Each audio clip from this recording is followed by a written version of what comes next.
বল্টু, তোর বিয়ের জন্য আজকে একটা মেয়ে দেখে আসলাম। মেয়েটা বুদ্ধিমতী, গুণবতী আর রূপবতী। কিন্তু বাবা, আমি তো অন্য একজনকে পছন্দ করি, আর সে গর্ভবতী। বল্টু, তুই আমার বাসায় অনেক বছর ধরে কাজ করতেছস, কিন্তু তুই এই বছর অনেক ভালো কাজ করেছিস। এই জন্য আমি তোকে 10,000 টাকার চেক দিলাম।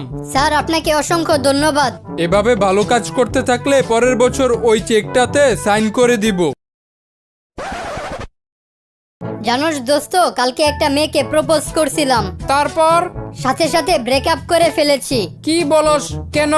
আমি মেয়েটাকে বলছি আই লাভ ইউ, আর মেয়েটা আমাকে বলে আমার জুতার সাইজ জানো। প্রপোজ করতে না করতেই গিফট চাওয়া শুরু করে দিছে ফকিন্নি কোথাকার।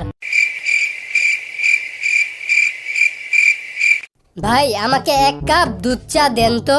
এই নেন। ভাই, আজকে আপনার হাতের চা খুব ভালো হয়েছে। আরো ভালো হতো যদি দুধের মধ্যে কুত্তা মুখ না দিত। দোস্ত জানোস, আজকে পাশের বাসার আন্টি এসে বলল তার মেয়ে নাকি কোচিং এ ফার্স্ট হয়েছে, তাই ওরে চকলেট আর ফুল গিফট দিয়েছে। ও তাই নাকি? হ্যাঁ, আর কোচিং থেকে নাকি 14ই ফেব্রুয়ারি তার মেয়েকে ঘুরতে নিয়ে যাবে।